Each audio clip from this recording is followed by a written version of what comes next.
Clear کرتا ہوں، اس سے پہلے بھی بیان کر چکا ہوں، لیکن پھر ویسا موڑ آیا تو پھر یاد دلانا پڑتا ہے۔ آج دنیا میں کہتے ہیں لوگ یہ صوفی اسکول آف تھاٹ ہے، اس کو اسکول آف تھاٹ بول رہے ہیں۔ تھاٹ کا یعنی خیال کا، ان کا خیالی، ان کا نظریاتی یہ معاملہ ہے، ان کا نظریہ اسکول صوفی اسکول سے ہے، ان کا فلاں اسکول سے ہے، ان کا وہابی تھاٹ، یہ وہابی تھاٹ ہے، یہ سنی تھاٹ ہے، یہ اسکول آف حنفی ہے، یہ اسکول تھاٹ کہتے ہیں۔ یہ تھاٹ نہیں ہے، اسلام میں تھاٹ نہیں ہے۔ آپ کے خیال سے آپ مداخلت نہیں کر سکتے ہیں۔ پاتھ آف صوفی، صوفیوں کا راستہ ہے۔ پاتھ آف ریالٹی، یہ حقیقت کا راستہ ہے۔ تو یہ یہاں پر اسکول آف تھاٹ تو یہ فقراء کے درمیان طریقت میں بھی کئی اسکول ہوئے ہیں، جن کو طریقہ قادریہ، طریقہ چشتیہ، طریقہ نقشبندیہ، طریقہ سہروردیہ، طریقہ شاذلیہ، طریقہ مولویہ، طریقہ کبرویہ، تو یہ راستہ ہے۔ یہ راستہ کیسا ہے؟ الگ الگ ہے کیا یہ راستے؟ نہیں، تربیت کا طریقہ الگ ہے۔ صحراؤں کے رہنے والی جو قومیں ہیں، صحراؤں میں جو زندگی گزارتے ہیں، ان کے ممالک صحرائی ممالک ہیں، وہاں کی غذائیں الگ ہوتی ہیں، وہاں کا لباس الگ ہوتا ہے، وہاں کا کلچر الگ ہوتا ہے، وہاں کی تجارت الگ ہوتی ہے، وہاں کی زراعت الگ ہوتی ہے۔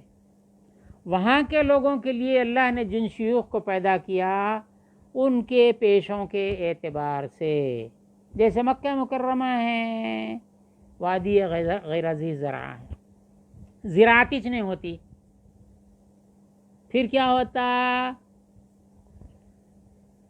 بکریاں پالتے اور جو ہے اونٹ پالتے، ان کا لباس وہ بکریوں کا اون ہوتا، اونٹوں کا اون ہوتا، وہاں کاٹن نہیں ملتا، لہذا لباس صوف کا وہ لوگ پہنتے، کھانا چاول گیہوں میسر نہیں آیا تو باہر سے آتا، لہذا حلال جانوروں کا گوشت وہ لوگ کھاتے، شکار کر کے کھاتے۔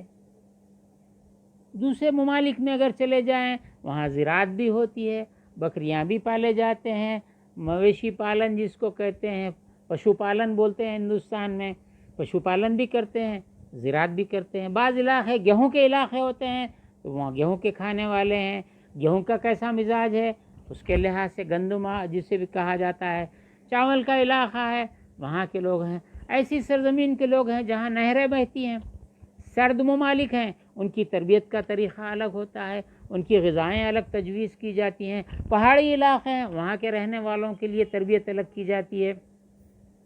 چنانچہ دنیا میں جتنی قومیں ہیں اور جہاں جہاں ان کے رہن سہن کا طریقہ ہے، اس کے لحاظ سے تربیت کی جاتی ہے۔ کسی کو چلہ کشی بہت ضروری ہوتی ہے تاکہ وہ نفسانیت کو جلائیں۔ بعض اتنے جفاکش ہوتے ہیں کہ ان کو ایک گھڑا پانی لانے کے لیے 5 میل جانا پڑتا ہے۔ جب اتنا جا کے ایک گھڑا پانی لائیں گے تو کیا ہوگا؟ ان کی تربیت کیسا کرتے؟ گھڑا لانے جا رہے ہیں تو رستے تمام ذکر کرنا، کیسا ذکر کرنا، ایسا ذکر کرنا، قدم قدم پہ کرنا، سانس سانس پہ کرنا، اور راستے میں چلتے ہوئے اس طرح سے ذکر کرنا۔ چونکہ فاصلہ طویل ہے، ان کو سکھا دیا جاتا ہے طی الارض بولتے، زمین کا لپیٹ دینا، ایسا کرنا، یہ ذکر کرنا، زمین لپیٹی جاتی ہے۔ جو راستہ 2 گھنٹے کا ہے وہ 15 منٹ میں طے ہو جاتا ہے۔ تربیت اس طرح ہوتی ہے۔ تو غذاؤں کا لحاظ رکھنا، عمروں کا لحاظ رکھنا، مزاجوں کا لحاظ رکھنا، گرمی کا مزاج ہے تو الگ تربیت، سردی کا مزاج ہے تو الگ تربیت، اور وہ دموی بولتے ہیں، خون صفراوی ہے، تو یہ تربیتیں الگ الگ ہیں، یہ اسکول آف تھاٹ نہیں ہیں، پاتھ آف ٹریننگ بول سکتے آپ، تربیت کا راستہ، تربیت اس ذریعے سے۔ مکہ مکرمہ